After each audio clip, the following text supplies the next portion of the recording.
பெற்றது கொண்டு பிழையே பெருக்கி சுருக்கும்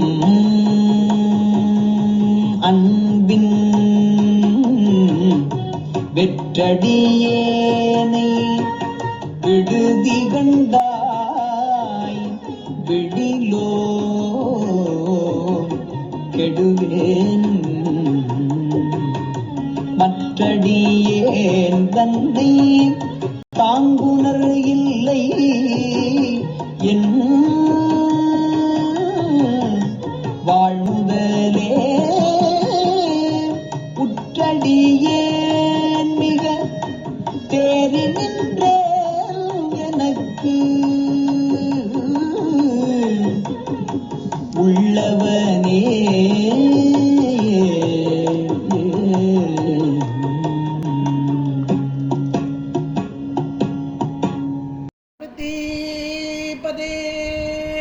ஹர மகாதேவ. தென்னாடுடைய சிவனே போற்றி, எண்ணற்றவர்க்கும் இறைவா போற்றி. திருச்சிற்றம்பலம். ஒழியான திருமேனி உமிழ்தன மிகமேவம் கழிஞரமரும் யானை கடல் நாளும் மறவாமல் அழியாழும் அல்ல தூவும் அடியார்கள் உழமாற வெளியாகும் வலிதாய வினை கூட நினையவே. திருச்சிற்றம்பலம். இல்லை புத்தபெருமான் திருவடிகளை சிறமேற்கொண்டு குருமகா சன்னிதானங்கள் பொற்பாதம் பணிந்து அடியவர் மக்கள் பொற்பாதம் பணிந்து இன்றைய திருவாசக சிந்தனையிலே நமக்கு நீத்தல் விண்ணப்பம் என்ற ஒரு அருமையான பகுதியை சிந்தித்து கொண்டிருப்பதற்கு என்னுடைய திருவருள் குருவருள் இங்கே நமக்கு கூட்டி வைத்திருக்கிறது. அதில் சென்ற வாரம் ஒண்மையனே இறைவன் எப்படிப்பட்டவன் அப்படின்றத ரொம்ப அழகாக சொல்கிறார். ஒளியோடு கூடியவன், வெண்மை நிறம் மட்டும் இல்லை, நல்ல ஒளியான ஒண்மை. ஒண்மைனா ஒளியுடைய தன்மை. ஒளி எப்படிப்பட்டு இருக்குமோ அது போல ஒளின்னு சொல்லாமல் ஒளியுடைய தன்மை எப்படி இருக்கும் அப்படின்ற மாதிரி ஒண்மையனே அப்படிங்கிறார். ஒண்மையனே திருநீற்றையும் முத்தூளித்து ஒளி மிளிரும் வெண்மையனே உற்றொடுதி கண்டா இமை அடியவர்களுக்கு அண்மையனே. யாரெல்லாம் இறைவனை துதித்து வணங்கி போற்றி வழிபாடு செய்கிறோமோ அவர்களுக்கு அண்மையாக இருக்கக்கூடியவன், நெருக்கமாக இருக்கக்கூடியவன், என்றும் சேயாய் பிறர்க்கு. மற்றவங்களுக்கு செய்மை என்றால் தூரத்தில் இருக்கக்கூடியவன் இருக்கிறான், எல்லார்ட்டையும் இருக்கிறான். ஆனால் அடியவர்களுக்கு கூப்பிடுற தூரத்தில் இருக்கிறான், மற்றவங்களுக்கு கொஞ்சம் தள்ளியே இருக்கிறான். பிறர்க்கு என்றும் செய்யாய் பிறர்க்கு அரிதற்கு அரிதாம். யாராலையும் அறிய முடியுமானா அறிய முடியாது. அப்படிப்பட்ட இவன் பெண்மையனே, தொன்மையனே, தொன்மை ஆண்மையனே, அலிப்பெற்றியனே என்பதாகலாம் ரொம்ப அழகாக சொன்னார் 22வது பாடலில். இன்றைக்கு 23வது பாடல் அருமையான ஒரு பாடல். பெற்றது கொண்டு பிழையே பெருக்கி, பெற்றது கொண்டு பிழையே பெருக்கி சுருக்கும் அன்பின் வெற்று அடியேனை விடுதி கண்டாய். தன்னுடைய நிலைமையை சொல்கிறார். அவருக்கு இல்லை, இது நமக்கு தான். ஏன்னா அவர் மிக உயர்ந்த நிலை. இந்த அருளாளர்கள்லாம் கருணை மேலீட்டினால், உயிர்களாகிய நம்மீது கொண்ட கருணை மேலீட்டினால் நாம் ஓய்வு பெற வேண்டும் என்பதற்காக நம்முடைய நிலைமையை அவங்க மேலே ஏற்றி சொல்வாங்க. இது அருணகிரி பெருமானுடைய பாட்டில் எல்லாம் நிறையவே நம்ம பார்க்கலாம். அவங்க எந்த தப்பும் செய்யலை, ஆனால் நம்முடைய தவறையெல்லாம் தான் ஏற்றுக்கொள்ளுதல் அப்படின்ற அந்த கான்செப்டில் இப்போ இந்த பாடலும் அப்படி தான் சொல்கிறார். நாம் இன்றைக்கி உடம்பு எடுத்திருக்கிறோம், உடம்பு நாமளாக எடுக்கலை, சாமி கொடுத்துருக்கிறார். அதைத்தான் அருமையான முதல் வார்த்தை பெற்றது. நம்ம இன்றைக்கி ஒரு குழந்தை வருது அப்படின்னா இந்த குழந்தைக்கு பெற்றோர் யார் அப்படின்னு கேட்பாங்க. பெற்றோர், பெற்றவர்கள், அந்த வார்த்தையே ஒரு அருமையான வார்த்தை. அப்போ இந்த பெற்றவர்கள் என்றால் இந்த குழந்தையை பெற்றது யாரிடமிருந்து பெற்றார்? பெறுதல்னா ஒருத்தர் கொடுத்தா தான் ஒருத்தர் வாங்க முடியும். அப்போ இந்த பெறுதல் என்பது யார் கொடுத்தார்கள், யார் வாங்கினார்? இவங்க தான் பெற்றவர்கள். நம்ம சும்மா பெற்றவர்கள் அவங்க தான் பெற்றவங்க அப்படின்ற அளவில் சொல்லிகிட்டே போயிட்டே இருக்கோம். ஆனால் இந்த வார்த்தை எவ்வளோ பெரிய உண்மை நமக்கு உணர்த்துகிறதுன்றது நமக்கு தெரியல. இந்த சைவ சித்தாந்தம் தான் நமக்கு அதை உணர்த்தக்கூடியதாக இருக்கிறது. பெற்றது என்றால் ஒருவர் கொடுக்க ஒருவர் பெற்றது. அப்போ இந்த குழந்தை என்பது உடம்போடு கூடிய ஒரு ஆன்மா. ஒரு ஆன்மா, அதுக்குரிய உடம்பு, இவ்வளோத்தையும். அப்போ அதை கொடுக்கறது யார் அப்படின்னா இறைவனை தவிர வேறு யார் இருக்க முடியும்? இந்த உலகத்தில் நமக்குரிய உடம்பை யாராவது நம்ம கேட்டு எடுக்க முடியுமா? அதுக்கு நமக்கு அதிகாரம் இல்லை, அவ்வளோதான். அதிகாரம் இல்லை, சுதந்திர தன்மையும் இல்லை, அதிகாரமும் இல்லை. இறைவன் தான் இந்த ஆன்மாக்களுக்கு உரிய உடம்பை கொடுக்கக்கூடியவனாக. அந்த உடம்பு எடுத்தப்பையும் கூட இந்த உடம்பு இந்த இடத்துல வளரணும். இந்த தாய், இந்த தந்தை, இந்த உறவுகள், பக்கத்தில் எல்லா உறவுகளையும் போட்டு தான் அனுப்புகிறோம். இன்றைக்கி நம்ம உறவுகள்லாம் உறவுன்னு நம்ம சொல்லிக்கிறோம். இந்த உறவு யார் கொடுத்ததுன்னா இறைவன் கொடுத்தது. அது மகனாகட்டும், மகளாகட்டும், அண்ணன், தம்பி, தமக்கை, எல்லா உறவுகளும் இறைவன் கொடுத்தது தான். இந்த உறவோடு இவர்கள் உறவாட வேண்டும். எவ்வளவு காலம்? இதுதான் கால நியதி தத்துவம். நமக்கு அஸ்தமாயிலேருந்து பார்த்துருக்கோம். இவ்வளவு காலம் இருக்கணும் இந்த உடம்போட, இந்த நியதியோடு இருக்கணும். நியதினா இப்படி வாழ வேண்டும் என்ற அந்த நியமம். அதுவும் நம்மகிட்ட இருக்கானா? இல்லை. ஏன் நம்மகிட்ட இல்லைன்னா இந்த உடம்பு என்பது வினைக்கு ஈடாகும். மாயையின் காரியம், மாயா தத்துவங்கள்லாம் படிச்சிருக்கோம். மாயையின் காரியம், அது மாயையின் காரியம் மட்டும் இல்லை, வினைக்கு ஈடாக. நாம் செய்த வினையே என்னன்னே நமக்கு தெரியாது. இப்போவும் மனம், வாக்கு, காயம் 3 நாளும் காலையில் எழுந்ததுலேருந்து ராத்திரி படுக்கிற வரைக்கும் உள்ள டைம் வச்சுக்கோங்க. நல்ல நினைவோடு இருக்கிற டைம் மட்டும் வச்சுக்கிடுவோம். கனவு கண்ட நேரம், தூங்குகிற நேரம், இதை கூட விட்டுருவோம். ஒரு பேப்பர், ஒரு நோட்டு, இல்லைன்னா ஒரு டைரி வச்சுக்குவோம். காலையில் எந்திரிச்சதுலேருந்து இன்னைக்கு எழுதி பாருங்க. உண்மைக்கு பெரிய ஆச்சரியம். எதை நினச்சோம் அது கொஞ்சம் கஷ்டப்பட்டு தான் நான் எழுதணும். ஏன்னா எல்லா நினைவுகளும் நமக்கு ஞாபகம் இருக்காது. சிலதெல்லாம் நினைக்கிற நேரம் அப்புறம் அப்படி அப்படியே மறந்துடும். ஆனாலும் கஷ்டப்பட்டு காலையில் இதை நினச்சோம்ல அப்படின்னு அந்த நினைவுகள். அப்போ மனத்தினால் செய்யும் காரியம் வினை தான், வேற ஒன்றும் இல்லை. மனதினால் செய்யும் வினைகள். அப்புறம் வாக்கு, யார்கிட்ட பேசணும், எப்படி பேசணும். ஒருத்தர்கிட்ட திட்டி பேசியிருக்கலாம், ஒருத்தர்கிட்ட அன்பாக பேசியிருக்கலாம். இப்போ இதெல்லாம் இருக்கு இல்லையா? அப்போ முதல்ல மனதுக்கு ஒரு பட்டியல் போடுங்க, எவ்வளவு எதெல்லாம் நினச்சோம். அப்புறம் வாக்கு, வாயால் என்னெல்லாம் பேசணும் ஒரு பட்டியல் போடும். அப்புறம் செயல், கை, கால், கண், காது, எல்லாமே செயல் தான். அப்போ இந்த செயல்கள் இப்போ 3ஐயும் பட்டியல் போட்டால் ஒரு நாள்னால் நமக்கு 24 hours கிடையாது. ஏன்னா தூங்குறது போயிடுது இல்லையா? அப்புறம் சும்மா உட்காந்துக்கிட்டே இருப்போம். அப்பவும் மனசு என்னத்தான் செய்யும். அப்போ இந்த பட்டியலில் ஒரு பேப்பர் பத்தாது, ஒரு நோட்டு கூட பத்தாது எனக்கு. ஏன்னா மனதின் எண்ணங்கள் அவ்வளவு இருக்கும். வாக்கு அதுக்கு மேலே கொட்டி எவ்வளோ 10 நிமிஷம் கிடைச்சாலும் கொட்டி தவிர்த்துருவோம். எங்கே யாராவது கிடச்சிட்டாங்கன்னா உங்களை தான் எதிர்பார்த்தேன்ப்பா, இதை சொல்லாமல் எனக்கு அப்படியே மண்டை வெடிச்சிடும், அப்படி கடன்னு ஒட்டி முடிச்சிடும். இது எவ்வளோ பெரிய வினை! இது சரியா தவறா யோசிக்கக்கூட மாட்டோம். இதெல்லாம் நமக்கு இயல்பான ஒரு வாழ்க்கையாக நடந்து கொண்டு இருக்கிறது. அப்போ மனம், வாக்கு, காயம் 3 நாளும் செய்கிற வினைகள் ஒவ்வொரு நாளும் டன் கணக்கில் ஏறிக்கிட்டு இருக்கு. நமக்கு தெரியலை, உண்மைக்கு தெரியலை, அறியாமல் தான் செய்யணும். அறியாத பிழைதான் இத்தனையும். ஆனால் அந்த அருளாளர்களுக்கு தெரியும். இத்தனையும் இந்த உயிர்களுக்கு மேலும் மேலும் வினைகளாக வருகிறது. அப்போ அந்த வினையை நீக்க வேண்டும். வினை எப்படி நீக்க முடியும்? எதால் செஞ்சோம்? மனம், வாக்கு, காயம். அப்போ அதே மனம், வாக்கு, காயத்தால் இறை வழிபாடு. அவ்வளோதான். எந்த மனம் வாக்கு காயத்தால் வினைகளை ஈட்டினோமோ அதே மனம் வாக்கு காயத்தால் இந்த வினை நீக்கம் அப்படின்றது நம்மளால் முடியாது. ஆனால் இறை வழிபாடு செய்யும் அந்த நேரமெல்லாம் நமக்கு வினை நீக்கமே. இப்போ திருவாசகம் முற்றோதல் ஒரு 5 மணி நேரம் இல்லை 6 மணி நேரம் பண்ணுறோம் அப்படின்னா மனசு எங்கெங்கேயோ, அதாவது சாதாரணமாக இருக்கும்போது முழுக்க எதையோ நினச்சிட்டு இருக்கோம். ஆனால் திருவாசகத்தில் இருக்கும்போது கொஞ்ச நேரம் வேணால் வீட்டை நினைக்கலாம், இடையில ஒரு கேப் வர நேரம் முழுக்க நினைக்க மாட்டோம். திருவாசக சிந்தனையில் தான் இருக்கும். இப்போ பாருங்கள், இப்போ காலையில் 5 மணி இவ்வளோ பேர் கேட்டுக்கிட்டு இருக்கீங்க. அப்போ இவ்வளோ பேருடைய சிந்தனை கண்டிப்பாக இந்த திருவாசக சிந்தனையில் தான் இருக்கும். வீட்டு சிந்தனை ரொம்ப ரொம்ப குறைவாக 1-2 வேணால் வந்துட்டு போகும். ஐயர் பால் பாத்திரம் வச்சனா தெரியலையே, ஊற்றுனாங்களா தெரியலையே, மூடி வச்சனா தெரியல, இப்படி வேணால் ஒரு சின்ன சின்ன எண்ணங்கள் வரலாம். மற்றபடி வேறு எந்த சிந்தனையும். அப்புறம் வாக்குக்கு இடமே கிடையாது. அது முழுக்க இங்கே செவி காட்டுக்கிட்டு இருக்கனால வாக்குக்கு அவ்வளவு இடம் இல்லை. வேணால் 1-2 வேணால் வரலாம். செயல்பாடுகள் அதையும் நிறுத்தி வச்சுட்டு 6 மணிக்கு பிறகு அதை செய்வோம் இருங்க அப்படின்ட்டு வரும். யோசிச்சு பாருங்க. அப்போ இறை வழிபாடு என்பது கோவிலுக்கு போய் சாமி கும்பிட்றது மட்டும் இல்லை, இது ஞான வழிபாடு.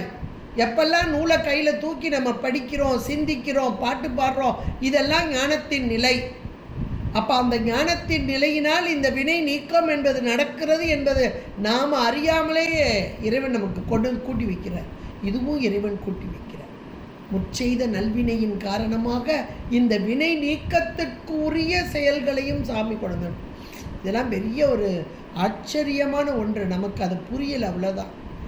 இந்த உடம்பு ஒருவர் கொடுக்க ஒருவர் பெறுவது. அதனால் அவர்கள் பெற்றார்கள், பெற்றோர்கள் என்று சொல்கிறோம். அதைத்தான் இங்கே சொல்கிறார் மணிவாசக பெருந்தகையார். பெற்றது கொண்டு இந்த உடல், தனு, கரணம், இந்த புவனம். கொஞ்சம் யோசிச்சு பாருங்க. நம்ம இருக்கிற பூமி, இப்போ நம்ம இருக்கிற இடத்துல எவ்வளவு சௌகரியங்கள் இருக்குன்றத நம்ம ஏதோ நம்ம இருக்கோம் அப்படின்னு தான் நினைக்கிறோம். அடுத்த இடத்துக்கு போனால் தாங்க நம்முடைய சௌகரியங்கள் நமக்கே தெரியும். எப்பா அவங்களாம் இவ்வளவு கஷ்டப்படுறாங்க.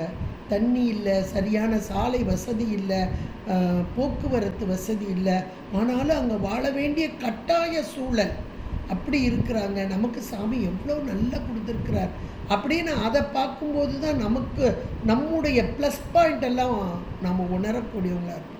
இன்றைக்கி ஒவ்வொரு இடங்களில் எவ்வளோ ஒரு நிம்மதி இல்லாமல் தவிச்சுக்கிட்டு இருக்கிறாங்க. எந்த நேரம் எது நடக்குமோன்னு நம்ம எவ்வளோ சேஃப்டியாக நம்மளை சாமி வச்சுருக்கிறார். அப்போ அந்த உலகம் உடம்பு மட்டும் இல்லை, இந்த தனு கரணம் மட்டுமல்ல, புவனம். இந்த புவனத்தில் நம்மளை இப்படி இந்த உறவுகளோடு வாழ வச்சா இருப்பாருங்க. அதான் பெற்றது கொண்டு. இதை நினச்சாலே நமக்கு கண்ணீர் வரணும். இதை நினச்சாலே கண்ணீர் வரும். இதுக்கு மேலே இருக்குது. நம்ம சைவ சித்தாந்தம் படிச்சுட்டு இருக்கோம். எல்லாருமே படிக்கிறவங்க தான், படிச்சுட்டு இருக்கவங்க தான். உண்மை விளக்கத்தில் எவ்வளோ அழகாக இன்றைக்கு நம்முடைய பேச்சுக்கள், செயல்பாடுகள் எதுவும் நம்மால் அல்ல, உள்ளிருந்து ஒருவன் இயக்க. அதுக்கு கூட இந்த ஒரு பாக்கூத்து மாதிரி, தேரோட்டி மாதிரி ஒன்றாக உடனாக ஒவ்வொன்றுக்கும் ஒரு வழக்கம்லாம் வரும். பின்னாடி இருந்து செயல்படுறது மாதிரி உள்ளிருந்து செயல்பட்டுக்கிட்டு இருக்கான் சுவாமி. அப்போ இந்த செயலெல்லாம் இறைவன் செயல். அப்போ பெற்றது என்ற மாத்திரத்தில் தனு கரணம், இந்த புவனம், நாம் இருக்கும் பூமி, நாம் இருக்கும் இடம், அவ்வளவுதான். இது மட்டும் இல்லை, இந்த உடல் கொண்டு நமக்கு இன்னைக்கு எத்தனை செயல்கள் நடக்கிறது, அத்தனைக்கும் அவனே காரணன். நாம காரணம் இல்லை, அவன்தான் காரணம்.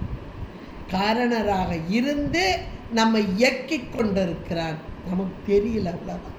இவ்வளவு கொடுத்து நம்மளை இயக்கும் போது நாம் என்ன செய்கிறோம்?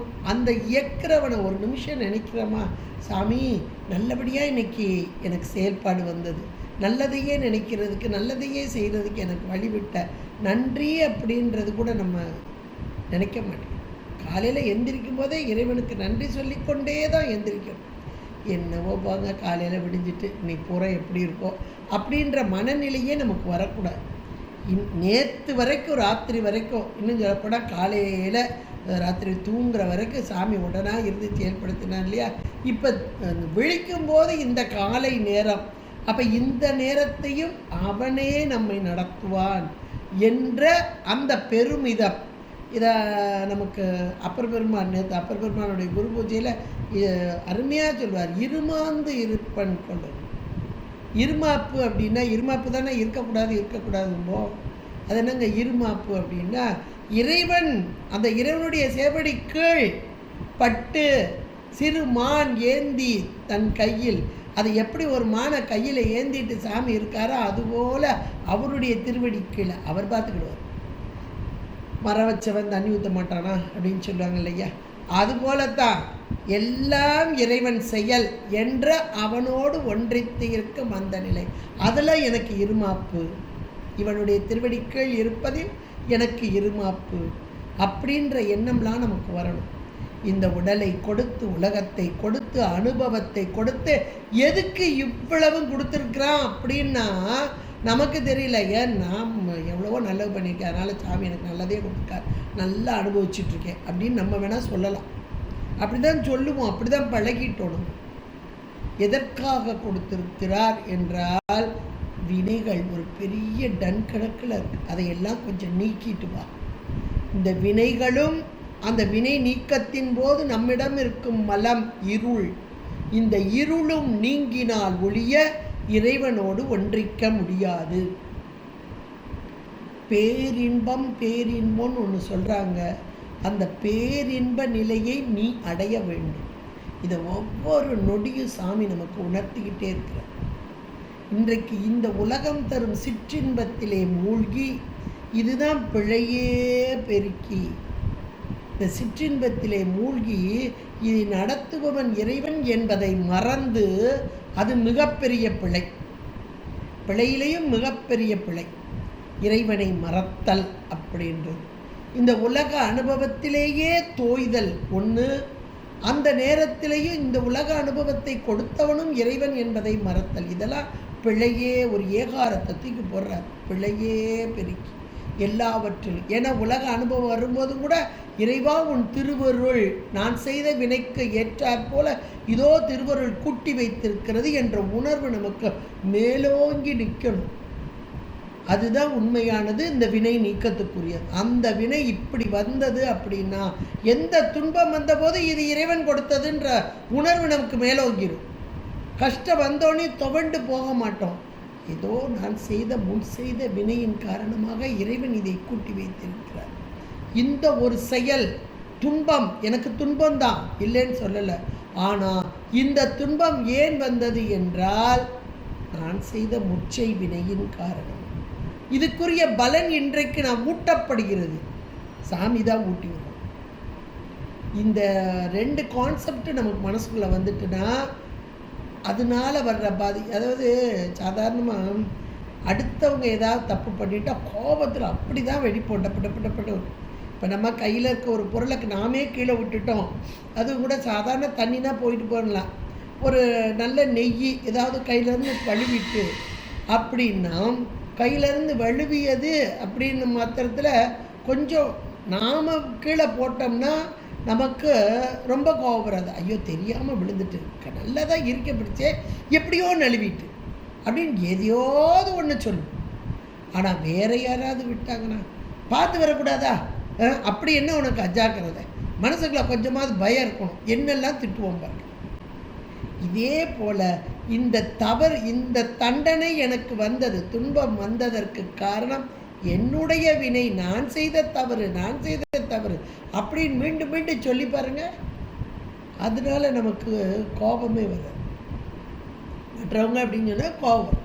அப்போ தீதும் நன்றும் பிறதர வாரா அப்படின்னு அவர் சொல்லிட்டு போயிட்டார். ஆனால் இந்த துன்பம் எனக்கு வந்ததற்கு காரணம் என்னுடைய வினைகளே என்று ஏற்றுக்கொள்ளுதல். இந்த ஏற்றுக்கொள்ளும் போது தான் என்ன ஆகுது, நல்ல பரிபக்குவம், ஒரு பக்குவ நிலை. இருவினை ஒப்பு மலப்பரிப்பாகும். இது வந்தால் தான் உள்ளே இருக்கிற சாமி எப்படி ஒரு ஒளியாக காட்சி தந்து விடுவார். நெருக்கமாக தான் இருக்கார், ஆனால் நாம் உணர முடியாத நிலையில் இருக்கும் அறியாமையினால். இந்த இருளினால் இந்த இருள் நீங்க வேண்டும், அவ்வளோதான்.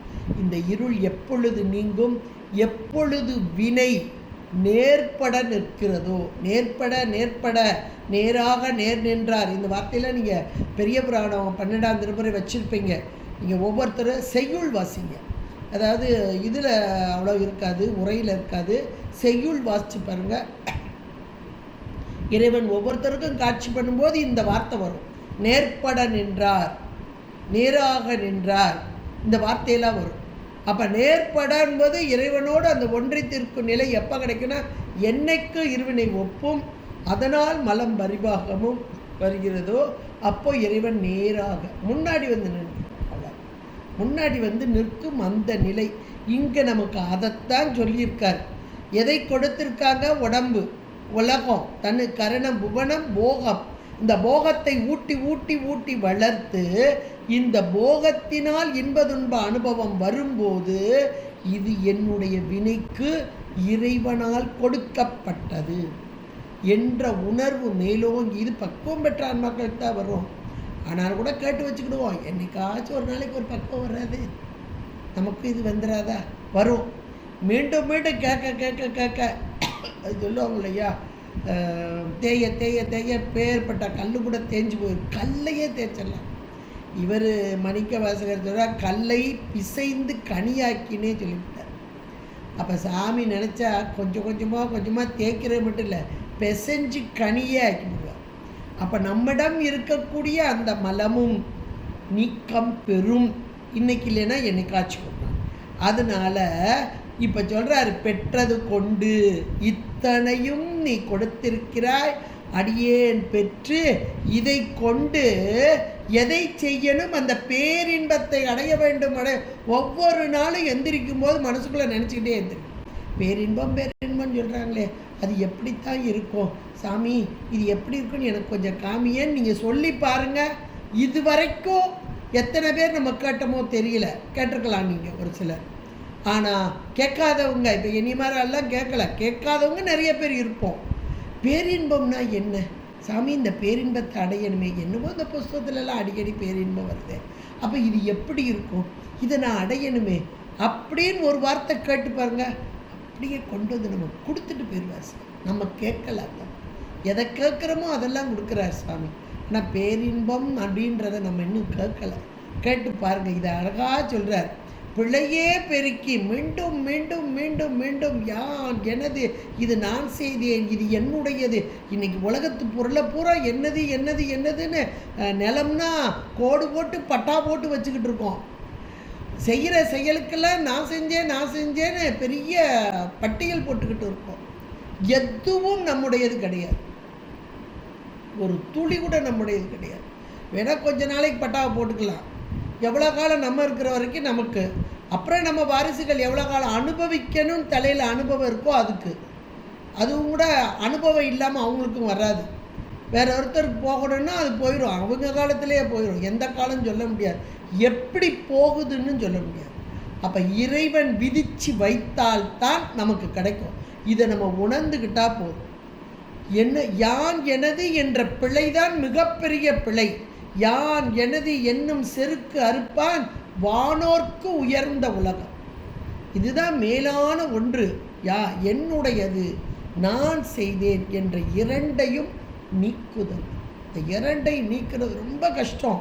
அதான் பிழைன்ட்டார். எதை பெற்றிருக்கோம்? உடம்பு கொடுத்துருக்காரு, தனு, கரணம், புவனம் கொடுத்துருக்கார், போகம் கொடுத்துருக்கார், அது பெற்றது. பிழை என்பது யான் எனது என்னும் செருக்கு. பெருக்கி, எவ்வளோ ஒரு அருமையான வார்த்தை பாருங்கள். இந்த ரெண்டையும் எழுதி வச்சுக்கோங்க. பெற்றது எது, பிழை எது, ரெண்டையும் எழுதி வச்சுட்டு ஒவ்வொரு நாளும் பிழை நம்ம எப்படி செய்கிறோம்? மனம், வாக்கு, காயங்களால் செய்து கொண்டு இருக்கிறோம். அது எத்தனை தடவை யான் வருது, எத்தனை தடவை எனது வருது, அதையும் குறித்து வச்சுக்கோம். அப்போ குறிக்க எழுத எழுத திரும்ப அதை வாசித்து பார்க்கும்போது அப்படியே ரொம்ப வெட்கப்படுவோம். ஐயோ, இந்த அம்மா அப்படி தானே சொன்னாங்க, இத்தனை தடவை யான் நினச்சேன், நான் இத்தனை தடவை எனது நினச்சேனே, அப்போ இவ்வளவு வினைகள் எனக்கு ஏறி இருக்குமே அப்படி நமக்கு நாமே. இதுதான் நமக்கு நாமே பரிசோதனை திட்டங்கிறது. பரிசோதித்து பார்க்கணும். நம்மை நாமே நம்ம பரிசோதிக்கலைன்னா, ஏன்னா அடுத்தவங்க சொல்கிறத காட்டிலும் நாமளே அதை யோசித்து சிந்திச்சோம்னா அந்த தவறிலிருந்து விடுபடும் வாய்ப்பு மிக மேலானதாக நமக்கு இருக்கும். ரொம்ப சீக்கிரம் விடுபட்டலாம். இது அழகாக சொல்கிறார்.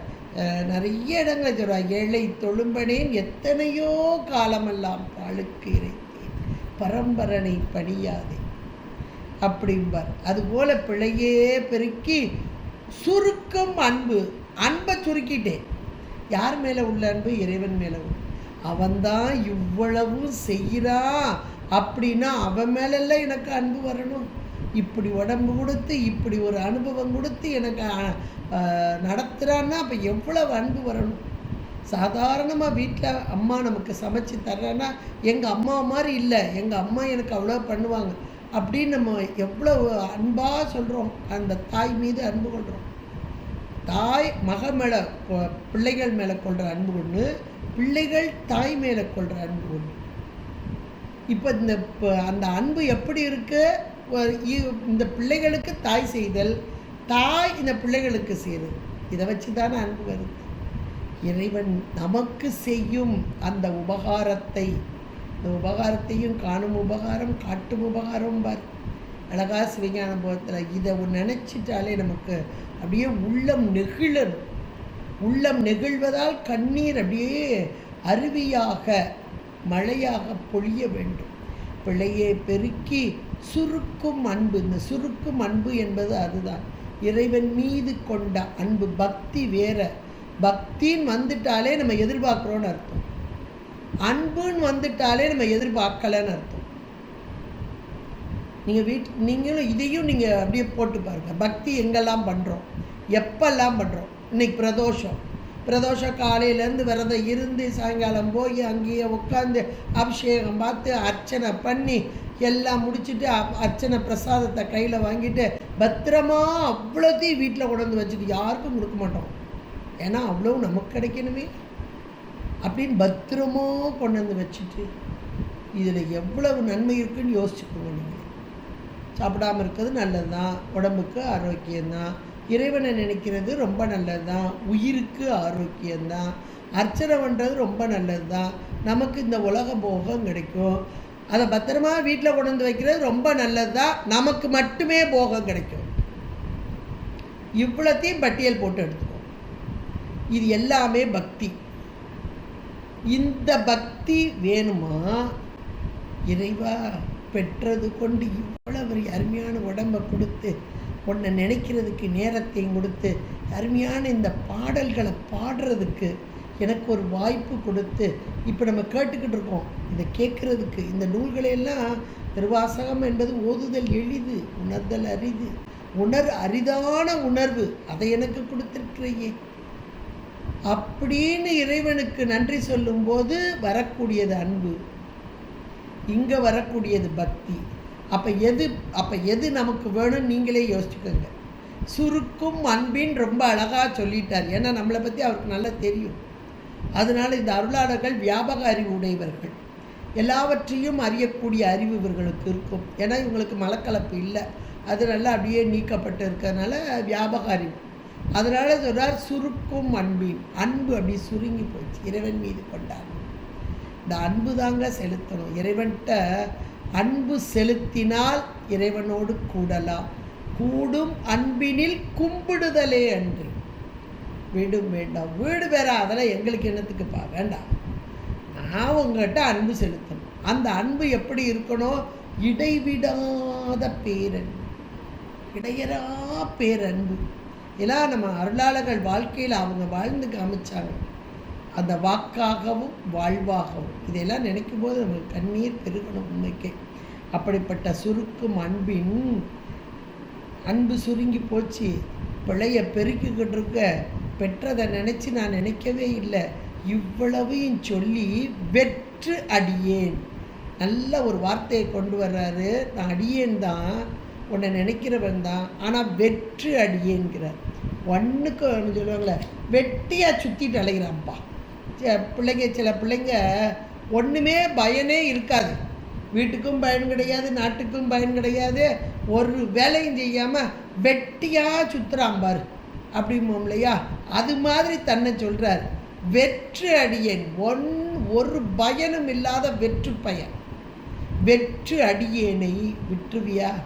விட மாட்டாய். விடுதி கண்டாய், விடுதி கண்டாய்னா எண்ணியே நீ விட மாட்ட. ஏன்னா இதுவும் என்னைக்காச்சும் ஒரு நாளைக்கு திருந்தி வரும் அப்படின்னு என்னையும் விட மாட்டேன். நான் வெறுமையானவன் தான், ஒன்றுக்கும் பயனில்லாத ஒன்று தான்.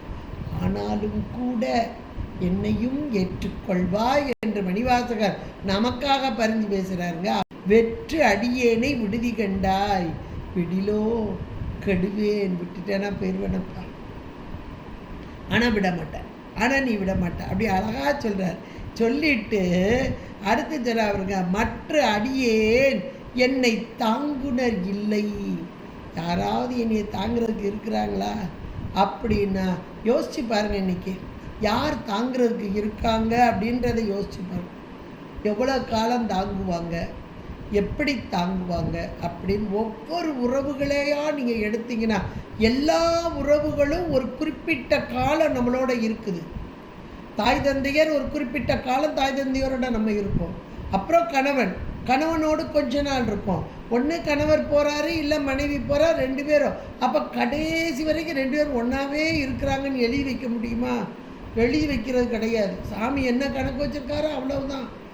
அப்போ அந்த காலத்துக்குள்ளே ஒருத்தருக்கு உதவியாக இருந்துக்கலாம், அவ்வளோதான். அதுவும் கூட எல்லாரும் உதவியாக இருக்காங்கன்னு சொல்ல முடியாது. ஐயோ நான் உங்களுக்கு பாரமாக இருக்கேனே அப்படின்னு நம்மளே சொல்லிக்கிடுவோம். ஏன்னா நமக்கு இயலாத ஒரு நிலை வரும். அப்படி வந்தால் ஒருத்தருக்கு பாரமாகிடுவோமே அப்படின்ற எண்ணங்கள்லாம் வரும். அப்போ யாருக்கு யார் உதவ முடியும் யோசிச்சு பாருங்க. இறைவனை தவிர நமக்கு உற்றதுணை உறுதுணை யாருமே கிடையாது. அதுதான் உற்றாரை யான் வேண்டேன், ஊர் வேண்டேன், பேர் வேண்டேன், கற்றாரை யான் வேண்டேன், கற்பனவும் இனி அமையும், குற்றாலத்து அமர்ந்துரையும் கூத்தா உன் குறை கழற்கு. ஏன்னா இந்த இறைவன் மட்டும்தான் நமக்கு இறுதி. கேவலத்திலையும் சாமி ஒன்றா உட்கார்ந்துருக்குறான், சகலத்திலையும் உள்ளே உட்கார்ந்து நமக்கு செயல்பாடு செய்துக்கிட்டு இருக்கான், சுத்தத்திலையும் இறைவனோடு ஒன்றிருக்கிறோம். அப்போ எல்லா நிலையிலும் ஒன்றாக இருக்கும் அந்த நிலை யாருக்கு? இறைவன் மட்டும்தான். வேற எந்த உறவுகளும், உடம்பு கொண்ட உறவுகள் எதுவும் கிடையாது. சில காலம், இது கொஞ்ச காலம், இது கொஞ்ச காலம், இது கொஞ்ச காலம். இந்த கொஞ்ச கால உறவுக்குத்தான் இவ்வளவு அடிச்சுக்கிறோம் நம்ம. ஆனால் நிரந்தரமான ஒரு உறவு உள்ளே இருக்குன்றதை நம்ம மறந்துடும். இவ்வளோ அருளாளர்கள் நமக்கு ஞாபகப்படுத்துகிறாங்க. இதெல்லாம் ஞாபகப்படுத்துறது தான், ஒவ்வொரு தடவையும் ஞாபகப்படுத்துகிறாங்க. ஆனாலும் அதை கேட்குற வரைக்கும் கேட்குறோம், அப்புறம் அங்கிட்டு உலகத்தை பார்த்தோன்னே இதை மறந்துட்டு போயிடுவோம். இதெல்லாம் கொஞ்சம் யோசிச்சு ஆகா இவ்வளவு காலம் வீணடிச்சிட்டேனே, இறை வழிபாட்டில் நம்ம நிலைச்சி இருக்கணும் அப்படின்ற உணர்வு நமக்கு மேலோங்கி இருக்கும். திருவாசகம், இந்த திருவாசகம்லாம் மாதத்துக்கு ஒரு நாள்னா கூட ஆள்கள்லாம் இப்போ ரொம்ப 5 மணி நேரம் உட்கார முடியாது, 6 மணி நேரம் உட்கார முடியாது. அதுலேயும் பாதி நேரம் கையில் ஒரு செல்லை வச்சுக்கிட்டு எந்திரிச்சு பேசி இந்த வெற்று பேச்சு, நல்ல பேச்சு பேசும்போதே வெற்று பேச்சு போயிடுது. யோசிச்சு பாருங்க, மேலே ஏறி வரும்போதே இறங்குறது, ஏணியில் ஏறும்போதே பாம்பு இறக்கி விடுறது, கையில் செல்லை வச்சு பேசுகிறது இறக்குறது தான், பாம்பு இறக்குறது தான். நல்ல அருமையான வார்த்தைகளை, திருவாசகம், திருவாகிய இறைவனுடைய வார்த்தைகளை பாடிக்கிட்டு இருக்கும்போது அப்படி இறங்கிடுது. ஐயோ நினைக்கும் போது ரொம்ப கவலையாக இருக்குது. அப்போ இந்த ஒரு 5 மணி நேரம் கூட நம்மளால் இருக்க முடியலையே. 24 மணி நேரம் இருக்குது ஒரு நாளைக்கு. அதில் மாதத்துக்கு ஒரு நாள் தான், அந்த மாதத்துக்கு ஒரு நாள் 5 மணி நேரம் கூட நம்மளால் இருக்க முடியலையேன்னு நினைக்கும் போது ரொம்ப கவலையாக இருக்குது. இதே மாதிரி நிறைய விஷயங்களில் யோசித்து பார்க்கணும். உடலுக்காக இவ்வளவு செலவழிக்கிறோம், எவ்வளவு காலையிலேருந்து ஒரு உறுப்பு போனால் அதை செலவழித்து லட்சக்கணக்கில் கொண்டு வரும். ஆனால் உயிருக்கு எத்தனை லட்சம் கொடுத்தாலும் மீண்டும் வராது, எத்தனை கொடுத்தாலும். அப்போ இந்த காலங்கள், போன காலங்கள் மீண்டும் வராது. இந்த காலங்களை பயன்படுத்தணும். வீணா அதைத்தான் இதில் சொல்கிறாரு. இப்போ இந்த உடம்பு கொடுத்தது இந்த காலம், ஐயோ இவ்வளோ காலம் போயிட்டு, இவ்வளோ காலத்தில் நான் ஒன்றுமே செய்யலையே, இந்த புஸ்தகம் படிக்கலை, இதை படிக்கும்போது கூட உணர்வு இல்லாமல் போயிட்டேனே, இப்போ தான் படிக்கலான்றதே, உட்கார முடியல, நிற்க முடியல, நடக்க முடியலையே. அந்த நேரத்தில் தானே இதுக்குன்னு வந்திருக்கோம். நம்ம நல்லா உடம்பு இருக்கப்பெல்லாம் எதுக்கோ போயிட்டோம், சம்பாத்தியம் பண்ணணும்னு சேர்த்து வைக்கணும். ஆனால் இப்போ ஒன்றுக்கும் இப்போ உடம்பு பயன்படாது, யாருக்கும் பயன்படாதுன்ற நேரத்தில் திருவாசகத்தில் கால் நீட்டி உட்காந்துட்டோம். இப்படி தானே யோசிக்கிறோம். யோசிச்சு பாருங்க, எவ்வளவு கொடுமை. இவன் அப்படியே ரொம்ப வருத்தப்பட்டு சொல்கிறார் மணிவாசகர். பெற்றது கொண்டு பிழையே பெருக்கி சுருக்கும் அன்பின் வெற்று அடியேனை விடுதி கண்டாய் விடிலோ கெடுவேன். விட்டுட்டேனா போச்சேன், ஆனால் நீ விடமாட்ட. விடிலோ கெடுவேன், ஆனால் நீ விடமாட்ட. மற்ற அடியேன் தன்னை தாங்குனர் இல்லை. யாருமே இல்லைப்பா. ஏன்னா என்னுடைய வினைகள், இன்றைக்கி நமக்கு ஒரு வினை வருது, கடுமையான துன்பம், அது நோயாக வருதுன்னே வைங்களேன். இப்போ எனக்கு உடம்புல ஒரு நோய் வருதுன்னா நான் செஞ்ச வினை கேட்டார்கள். அப்பா என்னால் தாங்க முடியலையே, என் மேலே உயிருக்கு உயிராக இருக்கக்கூடிய கணவர் அல்லது பிள்ளைங்க, அம்மா இல்லாமல் நான் கிடையாது, அம்மா தான் எனக்கு எல்லா உலகம். சரி, அந்த பிள்ளைகிட்ட கொஞ்சோண்டு வினையை கொடுத்துட்டு என்னால் ரொம்ப தாங்க முடியல, நீ 1 மணி நேரம் இந்த வலியை தாங்கிக்க, கொடுத்து பாருங்களேன் பார்ப்போம், வாங்க முடியுதான்னு பாருங்களேன். தாங்குனர் இல்லைங்கிறார். எவ்வளோ அனுபவிச்சு சொல்கிறார். என்னை தாங்குனர் இல்லை, மற்ற அடியேன் தன்னை தாங்குனர் இல்லை. என்னுடைய இன்பம் துன்பம் எதையும் தாங்குவதற்கு யாருக்கு அதிகாரம் இல்லை, தாங்குனர் இல்லை அப்படின்னு சொல்லிட்டு அடுத்து ஒருத்தா வார்த்தையை போடுறாரு, என் வாழ் முதலே. இன்றைக்கு நம்முடைய வாழ்க்கைக்கு முதல் போட்டால் தானே வியாபாரம் பண்ண முடியும். அப்போ நம்முடைய வாழ்க்கைக்கு முதல் யார் என்றால் இறைவனே, பரம்பொருளே. அவன் உள்ள உட்காரலேனா இந்த உயிர் செயல்படாது. உயிர் செயல்படலைனா உடம்பு செயல்படாது. உடம்பு இல்லைன்னா உலக அனுபவம் கிடையாது. இன்றைக்கி உடம்பு இருக்குது, இந்த உலக அனுபவத்துக்காக சாமி கொடுத்துருக்கிறார்.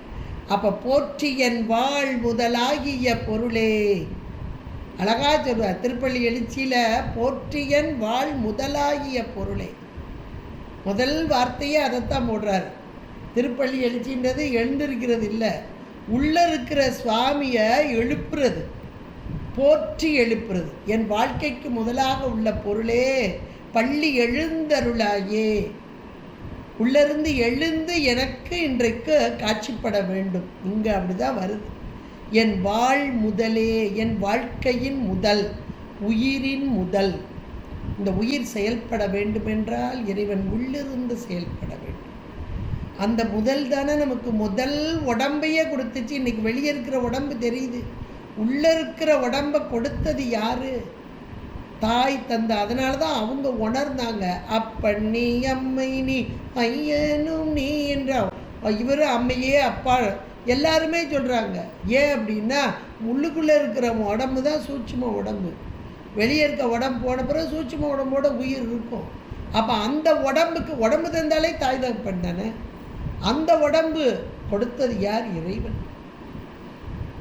இந்த வாழ் முதலாக இருந்து முதல் உடம்பை கொடுத்து அதிலிருந்து அடுத்தடுத்து உடம்பு கொடுத்து அந்த உடம்பு மூலமாக வினை நீக்கம் பெற வேண்டும். வினை நீங்கினால் மலம் பரிபாகம் அடையும். மலம் பரிபாகம் அடைந்தால் பேரின்ப நிலையை அடையும் இந்த ஆன்மா. இவ்வளவுதான். இதை உணர்த்துறதுக்கு தான் சாமி இவ்வளோ பெரிய ப்ராசஸ் போட்டு நமக்கு இந்த உடம்பு கொடுத்துருக்கிறாருன்றது நமக்கு தெரியும். வாழ்வின் முதலாக இருக்கும் இறைவே உற்று அடியேன் மிக தேறி நின்றேன் எனக்கு உள்ளவனே. உற்று உன்னையே உற்று. எப்படி? அடைக்கலமாக உற்று. உன்னை தவிர எனக்கு ஆளே கிடையாதுப்பா அப்படிங்கிற. உன்னை தவிர எனக்கு அடைக்கல பொருளே யார் எனக்கு கிடையாதுங்கிற. உற்று. உற்று என்றால் அப்படியே நெருங்குதல். உற்று அடியேன் சரணாகதி. உறுதல். உற்றல் என்றால் இறைவனே சரண் அப்படின்னு அப்படியே அடைக்கலமாக அங்கேயே இருத்தல். எங்க? இறைவனுடைய திருவடியிலே. அதை அடைக்கலமாக இறைவனையே சார்ந்து உற்று. அடுத்து அடியேன் யார் தெரியுமா? உன்னையே நினச்சிக்கிட்டு இருக்க, உன்னுடைய திருவடியே நினப்பே இருக்கக்கூடியவன்பா. அடியேன் மிக தேறி நின்றேன். ஒன்றை அடைக்கல பொருளாக. நமக்கு அடைக்கலை பற்றி நம்ம திருவாசகத்தில் இருக்குது, தினந்தோறும் படிங்க. இந்த அடைக்கலை பற்றி இறைவன் தான் நமக்கு அடைக்கலம். இறைவனை தவிர வேறு பொருள் எதுவுமே அடைக்கலம் இல்லை. இன்றைக்கி உறவுகள் இருக்கட்டும், உடம்புக்குரிய உறவுகள். இந்த உடம்பு சில காலம் இருக்க போது அதுக்குரிய உறவுகள் அதெல்லாம் இருக்கட்டும். ஆனால் அது அடைக்கல பொருள் இல்லை. நமக்கு வந்த வியாதியை தீர்க்கக்கூடிய அதிகாரம் அவங்களுக்கு இல்லை. அப்போ நமக்குரிய வியாதியை தீர்க்குவதற்கு ஒரே ஆள் இறைவன் மட்டும்தான். அப்போ அந்த இறைவன் தான் நமக்கு அடைக்கல பொருள். இவன் அன்றி எனக்கு வேறு பொருள் இல்லை. மற்ற பற்று எனக்கு நின்றி நின் திருப்பாதமே, வேறு எந்த பொருளும் எனக்கு கிடையாது, நீ மட்டும்தான். உடைய திருவடி, அந்த திருவடி சார்பை நாம் அடையணும். இந்த அடைக்கலை பற்றலாம் டெய்லி சொல்லிட்டு படுங்க. ராத்திரி படுக்கும்போது அருமையான ஒரு பதிகம். இந்த பதிகம் நமக்கு மனசுக்கு ஆறுதல் மட்டும் இல்லை, உயிருக்கு நம்ம உயிரை கொண்டு வந்து சாமி ஏட்டா அப்படி அடைக்கலை பொருளாக போட்ட மாதிரி. எப்பா ஒன்றை தவிர எனக்கு யாரும் இல்லைப்பா அப்படின்னு சொன்னாலே நம்ம இறைவன் இறைச்சார்பு பெற்று விட்டோம் அப்படின்ற பொருள். வழங்குகின்றாய்க்கு உன் அருள் ஆறு அமுதத்தை வாரிக்கொண்டு விழுங்கிடு. வேகமாக சாப்பாடு இல்லாதவன் எப்படி செய்யுமா? கட கட கட கட கட கடன்னு வேகமாக சாப்பிடுவான். ஒரு 4 நாள் பட்டினி கிடக்கிறவன் அப்படியே வந்து வேகமாக சாப்பிடும்போது உடனே என்ன ஆகும்? மெதுவாக சாப்பிடும். மெதுவாக எங்கே வரும்? இவ்வளோ பெரிய சாப்பாடு கிடச்சுன்னா என்ன ஆகும்? வேகமாக தானே வரும். 2 நாளாக பட்டினி கிடக்கு. விழுங்கினேன் விக்கினேன். எதனால? வினை. 2 நாள் பட்டினி கிடந்தால் உள்ளே சாப்பாடு இறங்காது, உள்ளே கேஸாக இருக்கும், உள்ளே போகிற சாப்பாடு உள்ளே இறங்காமல் நிற்கும். அதானே உண்மை. இது சயின்ஸு, விஞ்ஞானம். அறிவியல் புறமாக பார்க்கும்போது இறைவன் கொடுக்குறாரு. ஒரு நேரம் வரும்போது நம்ம செஞ்ச முன்வினையில் நல்வினை இருந்துச்சுட்டு வைங்களேன், இத்திருவருள் கூட்டிச்சு. இப்போ அதை அனுபவிக்கும்போது வேகமாக அனுபவிக்கும்போது அனுபவிக்க முடியாமல் ஒரு வினை வந்து தடும். இங்கே எப்படி விஞ்ஞானபூர்வமாக உள்ளே இருக்கிற ஹாலோ எம்டி உள்ள உணவை போகவிடாமல் செய்தோ, அது மாதிரி அங்கே வினை நாம் அனுபவத்துக்கு தடையாக வருதல். இந்த அருமையாக அந்த இடத்துல சொல்கிறாரு. ஏன்னா ரொம்ப அருமையான ஒன்று. இது பூராமே விஞ்ஞானமெல்லாம் விஞ்ஞானம்தான் ஒரு பக்கம். என்னுடைய திருவடி சார்பு பெறுதல்ன்றது சாதாரணமானது இல்லை. ஒவ்வொரு நாளும் ஒவ்வொரு நிமிஷமும் இறைவனை தொழுது வணங்கி கொண்டே இருக்க கண்டிப்பாக கிடைக்கும். கிடைக்காமலும் போகாது, கிடைக்கும். அப்போ எப்படி கிடைக்கும்னா, ஒவ்வொரு நொடியையும் வீணாக்காது. இமை பொழுதும் என் நெஞ்சில் நீங்காதான். இவன்தான் செய்கிறான், இவனோடு நான் ஒன்றிக்க வேண்டும், இவனை நான் வழிபட வேண்டும் என்ற உணர்வு நமக்குள் மேலோங்கி நிற்றல், அதுதான் மேலான அன்பு. இங்கே அந்த அன்பு தான் சுருங்கி போயிருக்கு. சுருக்கும் அன்பினர் அந்த அன்பை பெருக்க வேண்டும். பிழையை பெருக்கி கொண்டிருக்கிறோம், அன்பை பெருக்க வேண்டும். அப்படி அன்பை பெருக்க பெருக்க பெருக்க இவனை அல்லாமல் எனக்கு முதல் கிடையாது. என்னுடைய என் வாழ் முதலே. என்னை தாங்கிறதுக்கு யாருமே இல்லை. என்னை தாங்குனர் இல்லை என் வாழ் முதலே. என்னை தாங்கிறதுக்கு யாருமே கிடையாது. ஏன்னா வினைகளை நீக்குவதற்கு யாருக்கும் அதிகாரம் கிடையாது. வினையினால் வரும் பயனை நீக்குவதற்கு யாருக்கு அதிகாரம் கிடையாது. ஒருத்தருக்கு மட்டும்தான். யார் கொண்டு வந்து கூட்டுனாங்களோ அவங்களுக்கு அதிகாரம் இருக்குன்றது இந்த வார்த்தை. அருமையான வார்த்தை. இன்னைக்கு துன்பம் வந்துட்டு திசைகள், இந்த சனி திசை கேது திசையினால் துன்பம் வந்துட்டா அவங்கள தேடி போகிறோம். அவங்களுக்கு அதிகாரம் இல்லை. அவங்க வந்து சர்வெண்ட் தான். இப்போ நமக்கு ஒரு பணம் வருது அப்படின்னா கொண்டு வந்து கொடுக்குறவங்க, அது அந்த காலத்தில் போஸ்ட்மேன் கொண்டு வந்து வீட்டில் இந்த எம்ஓ வந்துச்சுன்னா மணி ஆர்டர் வந்தால் கொண்டு வந்து கொடுப்பாங்க. இப்போ கொண்டு வந்து கொடுக்குறவருக்கு அங்கே கொடுத்ததை இவர் கொண்டு வந்து கொடுக்குறார், அவ்வளோதான். ஒரு சர்வெண்ட் அப்படிம்பாங்க இல்லையா, வேலைக்காரர், அவ்வளவுதான். இவங்களுக்கு அதுக்கு தான் அதிகாரம் இருக்குது. இதை கொடுக்காம போகிறதுக்கோ இல்லை எக்ஸ்ட்ராவாக கொடுக்குறதுக்கோ இவருக்கு அதிகாரம் இல்லை. அப்புறம் 1000 ரூபா தாங்க வந்துச்சு, உங்களுக்கு 10,000 தர்றேன் அப்படின்னு அவர் கொடுத்துருவாரு? கொடுக்க மாட்டார். இல்லை 1000 ரூபா கொடுக்க சொன்னாங்க, உங்களுக்கு கொடுக்க முடியாது அப்படின்னு சொல்கிறதுக்கு அதிகாரம்னா அதுவும் கிடையாது. ரெண்டுமே அவங்களுக்கு அதிகாரம் கிடையாது. அப்போ அந்தந்த கிரகங்கள்லாம் நமக்கு கொண்டு வந்து கூட்டுகிறது. ஆனால் இதை கொடுத்தது யார்? இறைவன். அப்போ அவனுக்கு அந்த அதிகாரம். அதுதான் இந்த பாடலில் அழகாக சொல்லியிருக்கு. என்னை தாங்குனர் யாரும் இல்லை என் வாழ் முதல். அப்போ என்னுடைய வாழ்க்கைக்கு முதலாக இருக்கும் நீதான் என்னை தாங்க வேண்டும். தாங்குதல் என்பது இன்ப துன்பத்தில் என்னை ஏற்றுக்கொள்ளுதல். இன்பம் வரும்போது பரவாயில்ல, துன்பம் வரும்போது கண்டிப்பாக தாங்குறக்கு ஒரு ஆள் வேணும் இல்லையா? அதைத்தான் நீங்கள் தாங்குனர். வாழ் முதலே, என்னுடைய வாழ்க்கைக்கு முதலானவனே, உற்று உன்னையே அடைக்கலமாக கொண்டு இருக்கும் அடியே. மிக தேறி நின்றேன். தேறுதல் என்பது தெளிவு. தேறி நின்றேன். ஏன் தேறி நின்ன தெரியுமா? எனக்கு உள்ளவனே, நீ எனக்கே உரியவன். நீ என்னுடைய பொருள், நான் உன்னுடைய பொருள். அதனால் எனக்குரிய இன்ப துன்பங்கள் எல்லாவற்றையும் எனக்கு கொடுத்தாலும் நான் உன்னை நோக்கி வேண்டும் போது எல்லாவற்றையும் நீக்கும் அதிகாரமும் உனக்கு இருக்கிறது. அதனால இவர் அருமையாக சொல்றார், எனக்கு உள்ளவனே.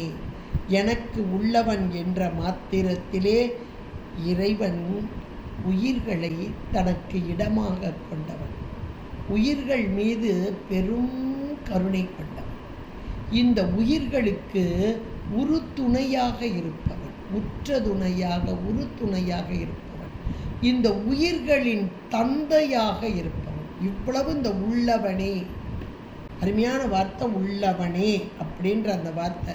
ஏன்னா இறைவன்தான் எல்லாமாக இருப்பவன் என்பதை நமக்கு இந்த அருளாளர்கள் எல்லாம் எப்பவுமே நமக்கு புலப்படுத்துறதுக்காக தான் வர்றாங்க. நாம் அப்பப்போ மறந்துடுவோம், இறைவனை வழிபாடு செய்வோம், ஆனாலும் கூட ரொம்ப நினச்சிக்கிட்டேலாம் இருக்க மாட்டோம். ஏதோ கஷ்டம் ரொம்ப வரும்போது ரொம்ப நினைப்போம், கோயிலாக போவோம், அவ்வளோதான். வீட்டில் இருக்கும்போது கொஞ்சம் வேணால் நினைப்போம், ஒரு பாட்டை கேட்கும்போது நினைப்போம், அவ்வளோதான். ஆனால் எப்பவும் நினைக்க மாட்டோம். ஆனால் இவங்க இந்த அருளாளர்கள் எதை நமக்கு உணர்த்துகிறார்கள்? எல்லா செயலும் இவனால். எந்த ஒரு செயல், இன்னைக்கு உடம்பு கொடுத்துருக்கு, உடம்புனால கை கால்கள், இந்த கண்மேந்திரியங்கள் ஞானேந்திரியங்கள், இதனால் வரக்கூடிய எல்லா செயலும் இவனால். அப்போ எந்த செயலுக்கும் இவனையே காரணன், நீயே காரணன் என்று அவனையே அடைக்கலமாக கொண்டு உற்று அடியேன். அதனால் தேறினா தெளிந்து, என் செயல் ஒன்றும் இல்லை. இந்த தேறின்றது ரொம்ப அருமையான ஒரு வார்த்தை. தெளிவு. எப்போ தெளிவு வரும் அப்படின்னா, என் செயல் இல்லை, எல்லாம் இறை செயல் அப்படின்னு வந்தால் நமக்கு தெளிவு வரும். இந்த தெளிவு தான் யான் எனது என்னும் செருக்கு அறுத்தல். அப்படியே அதுக்கு பக்கத்தில் நீங்கள் எழுதி வச்சுக்கோங்க. தேறினா தெளிவு, தெளிவு என்பது யான் எனது என்னும் செருக்கு அறுத்தல். இப்போ அறுக்கணும்னா என்ன செய்யணும்? உற்று. உற்று என்றால் அடைக்கலமாகும். அடைக்கலமாக வரணும்னா முதல்ல உணரணும், இவன் என் வாழ் முதல். வாழ் முதல்னா என்னை தாங்கிறதுக்கு யாருமே கிடையாது. வாழ் முதலேன்னு சொல்றதுக்கு முந்தி என்ன சொல்ற பாருங்க, என்னை தாங்குனர் இல்லை, நீதான் என்னுடைய வாழ்க்கையின் முதல். அப்படியே பின்னாடி இருந்து கொண்டு மேலே போங்க, அப்படியே தாங்குனர் இல்லை. நான் யார் தெரியுமா? வெற்று அடியேன். மற்ற யாருமே என்னை தாங்கலை, மற்ற அடியேன் தன்னை தாங்குனர் இல்லை. நீ விடுவியா? விட மாட்ட. நீ கருணாமூர்த்தி. நான் வெற்று அடியேன். ஓ மேலே இருக்கிற அன்பெல்லாம் சுருங்கி போச்சு, இந்த உலகத்து மேலே இருக்கிற அன்பெல்லாம் பெருகிக்கிட்டே போகுது. அது பிழை.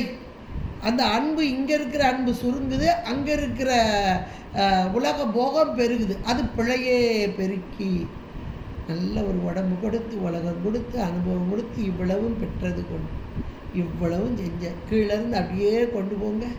அழகான ஒரு பாடலாக்கி இன்றைக்கு தந்திருக்கிறார் என்றால், இந்த பாடல் நம்முடைய அறிவிலே பதிந்து, உயிர் அறிவிலே பதிந்து, எதை செய்ய வேண்டும், எதை செய்யக்கூடாது அப்படின்றது, டூஸ் அண்ட் டோன்ட் அப்படின்றத அழகாக நமக்கு மணிவாசி. ஏன்னா இந்த ஞான ஆச்சாரியர்கள் சொல்லாதது யாரும் சொல்ல முடியாது. ஞான ஆச்சாரியர்கள் நம் பொருட்டாக அழகாக எடுத்துரைக்கிறார்கள். இதை செய்ய வேண்டும், இதை செய்யக்கூடாது. அதுலேயும் நல்ல பாதைக்கு நம்ம கையை பிடிச்சு கூட்டிகிட்டு போகிறாங்க. மேலான அந்த பேரின்பத்தை அடைவதற்குரிய மார்க்கத்தை நமக்கு தருகிறார்கள். இன்றைக்கி சிற்றின்பத்திலேயே உழண்டு கிடக்கும் கொஞ்ச நாள், அப்புறம் அடுத்து துன்பம். இதை விடுத்து பேரின்பத்தை அடைய வேண்டும் என்பதற்காக நம்மை மேல் நோக்கிய பாதைக்கு அழைத்து செல்லும் ஆச்சாரிய பெருமக்களில் மணிவாசக பெருந்தகையார் ஞானத்தில் ஞானம் என்று நிற்கக்கூடிய அந்த சாயுஜ்ய முக்தியை பெற்றவர். அந்த நிலைக்கு நம்மையும் அழைத்து செல்கிறார் இந்த பாடல் மூலமாக. நித்தல் விண்ணப்பம் என்பது பிரபஞ்ச வைராக்கியம், இது நிலையில்லாத உலகம் என்பதை சுட்டி காட்டி நிலையான பேரின்பம் அங்கே இருக்கிறது. ஏன் அதுதான் நமக்கு வாழ்க்கையின் வாழ் முதலாக இருக்கும் பொருள். அந்த பொருளை உற்று தேரி. எவ்வளோ அருமையான வார்த்தைகள் இதெல்லாம். மீண்டும் மீண்டும் மீண்டும் மனதுக்குள்ளே அப்படியே ரீகால் பண்ணி பாருங்கள். இந்த வார்த்தைகள் எல்லாம் நமக்கு ஒரு தெளிவை நமக்கு கொண்டு வரும். என்னுடைய செயல் எதுவும் இல்லை, எல்லாம் சிவச்செயல் என்ற உணர்வு மேலோங்கி நிற்கும் தன்மையை நமக்கு தந்து, அதனால் வினை நீக்கமும் மலம் பரிபாகமும் இறை அருளும் நாம் பெறலாம் என்பதை இந்த 23வது பாடல் பெற்றது கொண்டு பிழையே பெருக்கி சுருக்கும் அன்பின் வெற்று அடியேனை விடுதி கண்டாய் விடிலோ கெடுவேன் மற்ற அடியேன் தன்னை தாங்குனர் இல்லை என் வாழ் முதலே உற்று அடியேன் மிக தேறி நின்றேன் எனக்கு உள்ளவனே என்பதான அருமையான பாடலை தந்திருக்கிறார். மீண்டும் மீண்டும் சொல்லி சொல்லி சொல்லி மனதிற்குள் ஆழமாக பதிய வைத்து இந்த சிந்தனை அப்படியே சிந்தித்து சிந்தித்து சிந்தித்து ஒரு தெளிவு காட்சி நமக்குள் வர வேண்டும். அதுக்கு தான் கொடுத்துருக்காங்க. திருவாசகம் என்பது ஓதுதல் எளிது, ஆனால் உணர்தல் அரிது. அந்த உணர்தல் என்பது சிந்திக்க சிந்திக்க வரும். சிந்தித்தல் என்பது உயிர்களாகிய 6 அறிவு கொண்ட மானுட வர்க்கத்துக்கே உரியது. இதையும் நமக்கு கொடுத்திருக்கிறார். அதுதான் பெற்றது, நாம் பெற்றது. இதையெல்லாம் கொண்டு நாம் பிழையை பெருக்காமல் அன்பை பெருக்கி, இறைவன் மீது கொண்ட அன்பை பெருக்கி, அதனால் மேலான பேரின்பத்தை அடைவோம் என்று கூறிக்கொண்டு, அருமையாக இன்னைக்கு பிரதோஷ நேரத்தில் இந்த இறைவன் எம்பெருமானை நினைப்பதற்கு சிந்திப்பதற்கு அதிகாலை நேரத்தை கொடுத்த இறைவனுடைய குருவர்களுக்கும் திருவர்களுக்கும் நன்றி கூறி, கேட்டு நிறைய பேர் கேட்குறீங்க. கேட்டு மகிழக்கூடிய அத்தனை நல்ல உள்ளங்களின் பொற்பாதம் பணிந்து உங்களிடமிருந்து விடைபெறுகிறேன். நன்றி, வணக்கம். திருச்சிற்றம்பலம். ஹர பார்வதீபதே, ஹர ஹர மகாதேவா. தென்னாடுடைய சிவனே போற்றி, எந்நாட்டவர்க்கும் இறைவா போற்றி. திருச்சிற்றம்பலம். சம்பலம். ஹர பார்வதீபதே, ஹர மகாதேவா. தென்னாடுடைய சிவனே போற்றி, எந்நாட்டவர்க்கும் இறைவா போற்றி.